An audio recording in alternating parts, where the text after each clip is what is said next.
Hello दोस्तों, आप लोग कैसे हैं। आशा करता हूं कि आप सभी अच्छे हो। चलिए आज पुनः हम एक सीटेट क्लास से रिलेटेड कुछ महत्वपूर्ण टॉपिक को लेकर आप साथियों के बीच उपस्थित हुआ हूं। आज का टॉपिक इस प्रकार है। टॉपिक का नाम है विकास की अवधारणा एवं अधिगम के साथ उसका संबंध। बाल विकास का ये पहला टॉपिक है आपका। देखिए, इसमें अवधारणा और अधिगम के बारे में पहले समझ लेते हैं। अवधारणा किसे कहते हैं। अवधारणा का अर्थ होता है सुविचारित धारणा या फिर विचार, या आप यूँ भी कह सकते हैं कि अवधारणा एक भाषा दर्शन का शब्द है जिसका अर्थ होता है संज्ञानात्मक इकाई, अमूर्त विचार या मानसिक प्रतीक के तौर पर। ठीक। और अधिगम का अर्थ होता है सीखना या फिर जानना किसी चीज़ को। चलिए आगे बढ़ते हैं। इस टॉपिक का पहला है कि परिचय है।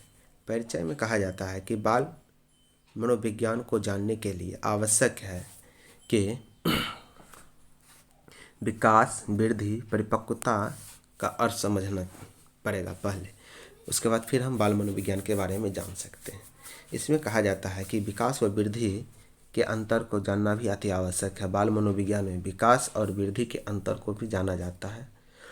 साथ ही विकास की प्रमुख अवस्था व अधिगम में संबंध भी आवश्यक प्रतीत होता है। विकास की प्रमुख अवस्था और अधिगम में संबंध भी आवश्यक प्रतीत होता है। तो अब देखिए विकास की कौन कौन सी अवस्था है। देखिए विकास, पहले तो हम इसमें पढ़ेंगे विकास की अवस्था में इसका अर्थ और प्रकृति के बारे में। फिर हम पढ़ेंगे विकास के नियम और उपयोगिता के बारे में। उसके बाद फिर हम पढ़ेंगे विकास की अवस्था, कौन कौन सा विकास की अवस्था है, कितने चरणों में इसे विभाजित किया गया है। आगे है विकास की अवधारणा का अधिगम के साथ संबंध, यानी कि विकास की अवधारणा, अभी बताया हम आपको अवधारणा क्या होता है और अधिगम क्या होता है। तो ये दोनों के बीच क्या सा संबंध है इसके बारे में भी बताया जाएगा इस चैप्टर में। चलिए आगे पढ़ते हैं। विकास का अर्थ एवं प्रकृति। देखिए इसमें कहा जाता है कि विकास एक ऐसी प्रक्रिया है जो सतत चलती है, यानी कि निरंतर चलती है, लगातार चलती है। ठीक है ना, सतत चलने वाली प्रक्रिया है तथा जिसमें गुणात्मक परिवर्तन तथा परिणात्मक है या फिर मात्रात्मक है, दोनों एक ही होता है। गुणात्मक और मात्रात्मक दोनों प्रकार के परिवर्तन शामिल होते हैं इसमें। ठीक है ना, गुणात्मक मतलब क्या कहते हैं, ये आपको क्या कहते हैं मल्टीपल के रूप में, और परिणात्मक मतलब परिणाम, उसमें क्या परिणाम आ रहा है, मात्रात्मक, इसके बारे में बताया जाएगा। ठीक है ना। अब देखिए गुणात्मक परिवर्तन बच्चों में क्या किस प्रकार का होता है। इसमें देखिए कि गुणात्मक परिवर्तन हम उस परिवर्तन को कहते हैं जिसमें शिशुओं की उम्र बढ़ने पर सांवेगिक नियंत्रण में परिवर्तन होता है। जब शिशु की उम्र बढ़ती है तो उसमें सांवेगिक नियंत्रण में परिवर्तन होगा, सांवेगिक विकास में परिवर्तन होने लगता है। उसके बाद विशेष भाषा को सीखने की क्षमता में परिवर्तन होता है, यानी कि जैसे बोलचाल की, रहन सहन की जो भाषा है उसके बावजूद अलग तरह की भाषा को सीखने में बच्चों में परिवर्तन देखने को मिलता है। अब देखिए परिणात्मक परिवर्तन किसे कहते हैं। परिणात्मक परिवर्तन में शरीर का कद बढ़ता है, वजन बढ़ता है, बनावट में परिवर्तन होती है। ऐसे परिणात्मक परिवर्तन है कि एक समय के अनुसार शरीर की ढांचा, यानी शरीर के मतलब अंदरूनी और बाहर के ढांचा में परिवर्तन हो जाता है बच्चों के। चलिए आगे देखते हैं। विकास को समझते समय ही दो और सब वृद्धि एवं परिपक्वता को समझ लेना चाहिए। यानी कि विकास को समझ, बच्चों के विकास में किस चीज़ की आवश्यकता होती है तो वहाँ आपको बताया गया। और फिर यहाँ देखिए वृद्धि और परिपक्वता, ये दोनों भी समझना अति आवश्यक है। वृद्धि का तात्पर्य सिर्फ परिणात्मक परिवर्तन से होता है। वृद्धि का तात्पर्य परिणात्मक परिवर्तन से होता है जिसे मापा जा सकता, जैसे बालक की ऊंचाई और बालक के भार में वृद्धि। ठीक ना, जो बालक की ऊंचाई बढ़ेगी तो उसके भार में वृद्धि होगा। परिपक्वता का तात्पर्य एक ऐसी अवस्था से है जो आंतरिक अभिवृद्धि तथा आनुवांशिक रूप से स्वतः निर्धारित तथ्यों द्वारा निर्देशित होता है। आंतरिक अभिवृद्धि और आनुवांशिक रूप से, आनुवांशिक मतलब कि जो वंशानुक्रम, यानी कि जो अपने पूर्वजों से जो मिलती है, उसमें आनुवांशिक रूप से स्वतः निर्धारित मतलब क्या कहते हैं, निर्धारित तथ्यों द्वारा निर्देशित किया जाता है। अब इसमें बताया जाता है कि जिस पर प्रशिक्षण का कोई प्रभाव नहीं होता, यानी कि बताया गया है कि आंतरिक अभिवृद्धि तथा आनुवांशिक रूप से स्वतः निर्धारित तथ्यों द्वारा निर्देशित होता है एवं जिस पर प्रशिक्षण का कोई प्रभाव नहीं पड़ता है। उदाहरण के तौर पर देखिए तो बच्चों का खिसकना, ठीक, इस पर प्रशिक्षण का कोई प्रभाव नहीं पड़ता है। जब बच्चा बड़ा होगा थोड़ा थोड़ा खिसकने लगेगा, उसके बाद वो घुटने के बल चलना चालू करेगा, फिर खड़ा होगा और फिर वो दौड़ना चालू करेगा समय के अनुसार, ठीक ना। जब बच्चा बड़ा हो जाए, धीरे धीरे जब बड़ा होता है तो धीरे धीरे इसका ये जितने भी क्रियाकलाप हैं ये सभी समय के अनुसार उनमें आना चालू हो जाते हैं बच्चे में।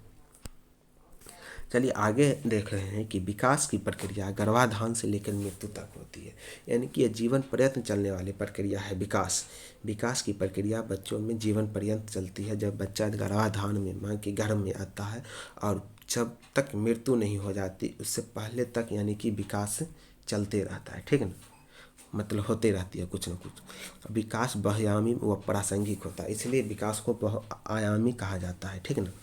विकास की गति व्यक्तिगत अंतर से प्रभावित होती है। विकास की गति व्यक्तिगत अंतर से प्रभावित होती है। विकास की प्रक्रिया सिर से पैर की ओर होता है, यानी कि पहले बच्चा का सिर का विकास होता है, फिर पैर का विकास होता है, यानी कि सिर का विकास हुआ, फिर शरीर का विकास हुआ, फिर हाथ पैर ये सब का विकास होता है। यानी कि गर्भ में बच्चे का सबसे पहले सिर का विकास होता है, जबकि मानसिक क्षेत्र में वह मूर्त से अमूर्त की ओर होती है और मानसिक क्षेत्र में विकास मूर्त से अमूर्त की ओर होती है। विकास सामान्य अनुक्रिया से विशिष्ट अनुक्रिया की ओर होती है, यानी कि विकास साधारण से जटिल की ओर होती है, ठीक है ना। शारीरिक विकास तथा मानसिक विकास आपस में धनात्मक रूप से सहसंबंधित होते हैं। धनात्मक रूप से सहसंबंधित होते हैं कौन? शारीरिक विकास और मानसिक विकास बच्चों। चलिए आगे देखते हैं।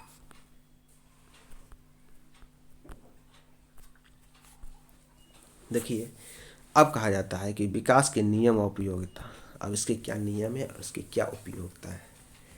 तो देखिए विकासात्मक पैटर्न पूर्व प्रसूति काल में तथा जन्म के बाद भी एक खास क्रम में होता है, अर्थात पूर्वानुमेय होता है। जैसे कि शिशु पहले सिर उठाता है, ठीक ना, उसके बाद वो शरीर में हलचल पैदा करता है, उसका फिर हाथ पैर हिलाता है, ये सब मतलब विकासात्मक पैटर्न के अंतर्गत ये कहा गया है, ठीक ना। और ऐसा ही होता है शिशु के साथ। अब है इसमें कौन कौन सा विकास का अवस्था, मतलब शिशु का कौन कौन सा अवस्था है इसके बारे में जानिए। सबसे पहले आता है शैशवावस्था, ठीक। इससे पहले भी आता है वो, मतलब जब बच्चे गर्भ में रहते हैं तो उसमें भी 3 अवस्था में बांटा गया है, ठीक है ना। चलिए पहले इसको जान लेते हैं, फिर हम उसके बारे में बताएंगे। शैशवावस्था, यह अवस्था जन्म से लेकर 2 वर्ष तक की अवस्था को शैशवावस्था माना गया है। जन्म से लेकर 2 वर्ष की अवस्था को शैशवावस्था माना गया है। आगे है बाल्यावस्था। बाल्यावस्था 2 प्रकार से इसे डिवाइड किया गया। प्रारंभिक बाल्यावस्था, उत्तर बाल्यावस्था। ये प्रारंभिक बाल्यावस्था को 2 से 6 साल के बीच रखा गया, उत्तर बाल्यावस्था को 6 से 12 साल के बीच रखा गया। बाल्यावस्था के बाद आता है किशोरावस्था। किशोरावस्था को 12 से 18 साल के बीच की आयु को किशोरावस्था माना जाता है। चलिए आगे देखते हैं युवावस्था। युवावस्था 18 वर्ष से 25 वर्ष तक की आयु को युवावस्था माना जाता है। अभी वर्तमान में इसे 30 वर्ष तक ले लिया गया है, यानी कि 18 से 30 कह सकते हैं इसको। चलिए आगे देखते हैं प्रौढ़ावस्था। प्रौढ़ावस्था 30 से लेकर 60 के बीच, यानी कि प्रौढ़ावस्था का टोटल आयु वर्ष आपका हो गया 30 साल का। यानी कि जब व्यक्ति 30 वर्ष के हो जाते हैं और 60 वर्ष के बीच की आयु को प्रौढ़ावस्था कहा जाता है। और उसके बाद की अवस्था वृद्धावस्था में आती है, मृत्यु तक, मृत्यु पर्यंत, यानी कि जब तक मृत्यु न हो जाए तब तक व्यक्ति वृद्धावस्था में ही रहता है। अब देखिए कहा गया है कि शिक्षा मनोविज्ञान व बाल मनोविज्ञान के लिए भी सभी अवस्थाओं का अध्ययन महत्वपूर्ण नहीं है। यानी कि शिक्षा मनोविज्ञान और बाल मनोविज्ञान के लिए सभी अवस्थाओं का अध्ययन महत्वपूर्ण नहीं है। इसमें कुछ इंपॉर्टेंट अवस्थाएं हैं जिसकी आवश्यकता इस दोनों में पड़ती है, जिसमें प्रमुख अवस्था देखिए शैशवावस्था है, बाल्यावस्था और किशोरावस्था। ये 3 अवस्था को ही रखा गया है शिक्षा मनोविज्ञान में, बाल मनोविज्ञान के अंतर्गत। चलिए आगे देखते हैं। शैशवावस्था जन्म से लेकर 2 वर्ष की अवस्था को शैशवावस्था के अंतर्गत जाना जाता है। इसमें पुनरावृत्ति, प्रयास और त्रुटिपूर्ण व्यवहार, वस्तु की प्रधानता यानी कि पुनरावृत्ति, प्रयास त्रुटि का व्यवहार, वस्तु की प्रधानता, छोटे छोटे शब्दों का प्रयोग करना आदि ये इस अवस्था में बच्चे सीख जाते हैं। चलिए आगे देखते हैं। बाल्यावस्था, प्रारंभिक बाल्यावस्था। इसमें भी दो प्रकार, बाल्यावस्था को दो भागों में विभक्त किया गया, प्रारंभिक और उत्तर बाल्यावस्था। तो प्रारंभिक बाल्यावस्था के अंतर्गत हम देखेंगे कि इसमें क्या सब है। चलिए, प्रारंभिक बाल्यावस्था का एज आपको पता है कि यह 2 वर्ष से 6 वर्ष तक के वो आयु के बच्चे को प्रारंभिक बाल्यावस्था की आयु में रखा गया। इस अवस्था में बालक का अधिकांश व्यवहार यानी कि जिद्दी, विरोधाभासात्मक, आज्ञा न मानने वाला होता है। बालक खिलौने से खेलना ज़्यादा पसंद करता है। किस चीज़ से खेलना ज़्यादा पसंद करता है? खिलौना से, ठीक ना। बालकों में जिज्ञासा बहुत होती है, यानी कि जानने की इच्छा बहुत जागृत करता है बच्चा। हाँ, जिज्ञासु प्रवृत्ति का होता है इस अवस्था में बालक। बालकों में शारीरिक परिवर्तन भी तेज़ी से होती है, यानी कि प्रारंभिक वाली अवस्था में बालक की शारीरिक परिवर्तन बहुत ही तेज़ी से होती है। नकल करने की प्रवृत्ति बालकों में अत्यधिक देखी जाती है। बालक अक्सर कुछ न कुछ बोलते रहते हैं, यानी कि कभी कहीं कुछ अकेला भी में रहेगा बालक तो कुछ न कुछ वो बोलते ही रहेगा, ठीक ना। तो बालक कुछ न कुछ अक्सर बोलते रहते हैं, ठीक। चलिए आगे देखते हैं। भाषा का विकास हो जाता है इस अवस्था में, ठीक ना। बालकों में जो संवेग देखने को मिलते हैं, संवेग उसमें पहला क्रोध, डर, डाह, खुशी, दुख, उत्सुकता, ये सब संवेग बालकों में प्रारंभिक बाल्यावस्था के अंतर्गत ही चालू हो जाते हैं बच्चों। बालकों को लोगों से मिलना जुलना अच्छा लगने लगता है, यानी कि नए नए लोगों से मिलना, उनके बारे में जानना, ये सब बालकों को अच्छा लगता है, क्योंकि वो जिज्ञासु प्रवृत्ति का होता है बालक। अपनी उम्र के बच्चों के साथ इनका दोस्ताना संबंध बढ़ने लगता है, यानी कि हम उम्र के बच्चों, यानी कि जिस उम्र के ये उस उम्र के बच्चों के साथ इनका दोस्ताना संबंध बढ़ने लगता है। चलिए अब देखते हैं उत्तर वाली अवस्था की ओर।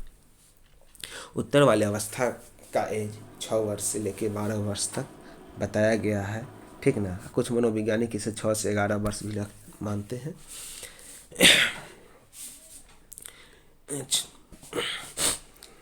यह अवस्था जिसमें बालक स्कूल जाना प्रारंभ कर देती है, उत्तर वाली अवस्था में बालक स्कूल जाना प्रारंभ कर देती है। बालक शरारत अधिक करते हैं। बालक इस अवस्था में बालक शरारती प्रवृत्ति के होते हैं और बहुत सारे शरारत करते हैं। समूह में रहना पसंद करते हैं, बालक समूह में रहना पसंद करते हैं। संवेग की अभिव्यक्ति बदल जाती है, ठीक ना। संवेग की अभिव्यक्ति बदल जाती है। इस अवस्था में बालक स्वयं से संबंधित बातें अधिक करता है। बालकों में जिज्ञासा की प्रवृत्ति बनी रहती है। पूर्व वाली अवस्था की तरह ही इसमें भी जिज्ञासा की प्रवृत्ति बालक में बनी रहती है। चलिए आगे देखते हैं किशोरावस्था। इस अवस्था का उम्र 12 वर्ष से लेकर 18 वर्ष तक के बीच की मानी गई है। इस अवस्था का उम्र क्या है? 12 से 18 वर्ष। इस अवस्था में किशोरों में महत्वपूर्ण शारीरिक, सामाजिक, संवेगात्मक, शारीरिक, सामाजिक, संवेगात्मक, संज्ञानात्मक, ये सब विकास से होने लगते हैं किशोरावस्था में बालकों में। इस अवस्था में ऊंची आकांक्षाएं, कल्पनाएं, नई आदतें, व्यवहार में भटकाव आदि किशोरों में देखने को मिलने लगते हैं। किस अवस्था में? किशोरावस्था। चलिए आगे देखते हैं। विकास को प्रभावित करने वाले कारक। अब कौन कौन से कारक हैं जो विकास को प्रभावित करते हैं? बालक के विकास में प्रभावित होने वाले कौन कौन से कारक हैं जो बालक को विकास में प्रभावित करते हैं? बालक के विकास में, इसमें बालक के विकास को प्रभावित करने वाले प्रमुख कारक इस प्रकार हैं। वंशानुक्रम पहला, बालक का रंग, रूप, लंबाई, शारीरिक विकास, बुद्धि, तार्किक क्षमता तथा स्वास्थ्य पर भी आनुवंशिकता का प्रभाव पड़ता है बालकों, ठीक। अब आगे है मस्तिष्क। नवजात शिशु का सिर उसके शरीर की अपेक्षा बड़ा होता है। नवजात शिशु का सिर जो है शरीर की अपेक्षा क्या होता है? बड़ा होता है। शिशु के शरीर की लंबाई पूरे शरीर की कुल लंबाई की 1/4 होती है, यानी शिशु के शरीर की लंबाई जो है पूरे शरीर की कुल लंबाई का कितना होता है? 1/4 होता है।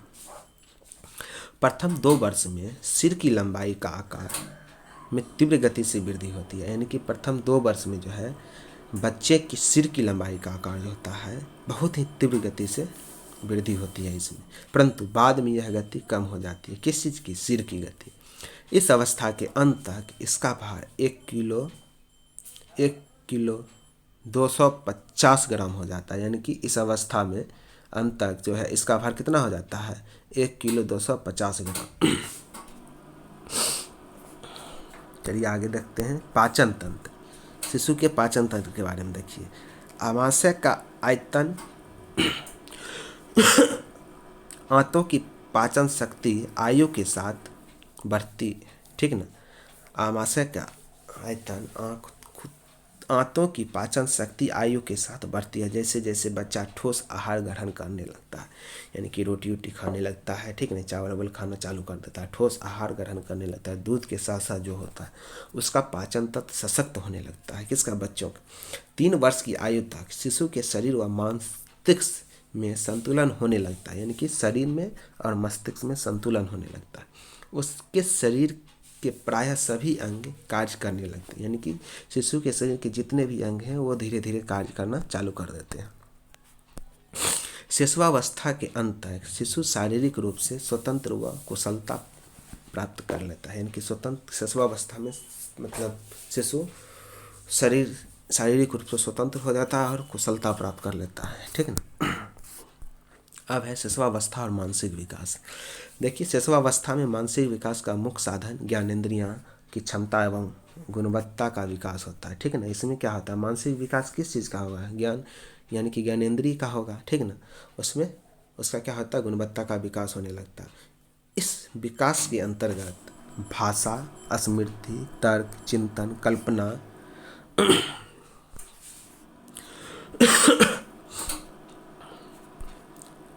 कल्पना जैसी योग्यताओं को शामिल किया जाता है, ठीक ना। चलिए आगे देखते हैं। जन्म से प्रथम वर्ष तक के बीच बच्चों में क्या क्या विकास होती है और ये क्या क्या कर सकते हैं। जन्म से लेकर प्रथम 5 माह में शिशु क्रमशः रोना, हाथ पैर मारना, जोर से आवाज़ करना, ध्वनि के प्रति आकर्षित होना, वस्तुओं पर ध्यान केंद्रित करना, ठीक ना, माँ को देखकर मुस्कुराना, वस्तुओं को पकड़कर मुँह से मतलब वस्तु को मुंह से पकड़कर हिलाना, ये सब चीज़ जन्म से 5 माह तक के बच्चे चालू कर देते हैं। 10 मास तक की अवस्था में नाम बोलना, किसी का नाम बोल देना, गेंद फेंकना, ढक्कन खोलना, मतलब ताली बजाना, आसपास के वातावरण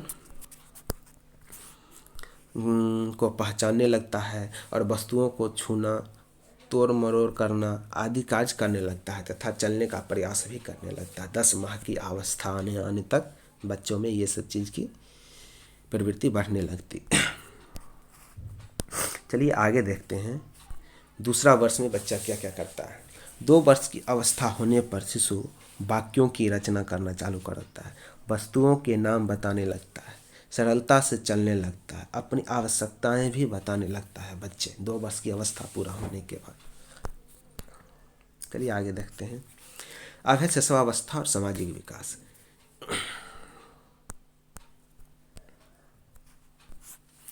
अब इस अवस्था में देखते हैं क्या क्या बच्चे में प्रवृत्ति, किस किस चीज़ की प्रवृत्ति बढ़ती है और किस किस चीज़ की प्रवृत्ति घटती है। जन्म के समय शिशु सामाजिक प्राणी नहीं होता। कहा जाता है कि जन्म के समय शिशु सामाजिक प्राणी नहीं होता है। जैसे जैसे उसका शारीरिक मानसिक विकास होता है वैसे वैसे उसका सामाजिक विकास भी होता है। यानी कि किसी भी शिशु की जब शारीरिक और मानसिक विकास होती है तो उसका सामाजिक विकास भी होता है, क्योंकि शिशु समाज में रहता है, ठीक है ना। शिशु के सामाजिकरण की प्रक्रिया दूसरे व्यक्तियों के साथ उसके संपर्क से प्रारंभ होती है, यानी कि सामाजिकरण की प्रक्रिया के जो है किसी दूसरे व्यक्ति के संपर्क में आने के बाद ही प्रारंभ होती है, ठीक है ना। जन्म के कुछ दिनों तक शिशु सजीव और निर्जीव चीज़ों में भेद नहीं समझता, यानी कि जन्म के कुछ दिनों तक शिशु जो है सजीव और निर्जीव चीज़ों में भेद नहीं समझता है कि कौन सा सजीव है और कौन सा निर्जीव वस्तु है।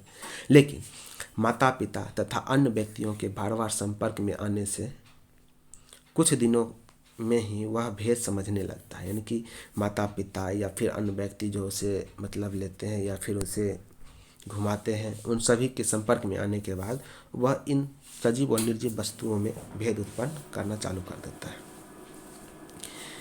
यहीं से उसके सामाजिक विकास की प्रक्रिया प्रारंभ हो जाती है। जब वो भेद करना चालू कर देता है तो वहाँ से उसका क्या होता है, सामाजिक विकास की प्रक्रिया प्रारंभ हो जाती है।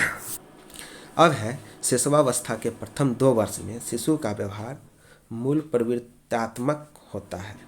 वे स्वयं केंद्रित होते हैं, स्व केंद्रित हो जाते हैं और अपना वो क्या हो जाते हैं, स्वकेंद्रित हो जाते हैं और अपना स्वयं का सुख ही उनके लिए सब कुछ होता है। यानी कि उनका जो अपना जो सुख है, उनको क्या चाहिए, किस चीज़ की उन्हें ज़रूरत है, ये उनका अपना ही स्वयं मतलब सुख लगता है कि सब कुछ है दुनिया में, ठीक ना।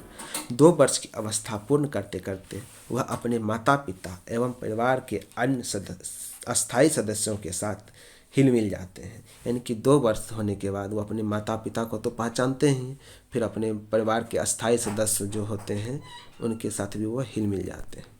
कभी कभी उनके कार्यों में सहयोग भी करने लगते हैं तथा अपने को परिवार का सक्रिय सदस्य समझने लगते हैं। कितने वर्ष की आयु में बच्चे परिवार का सक्रिय सदस्य समझने लगते हैं? तो 2 वर्ष की आयु आते आते बच्चे परिवार का सक्रिय सदस्य समझने लगते हैं। चलिए,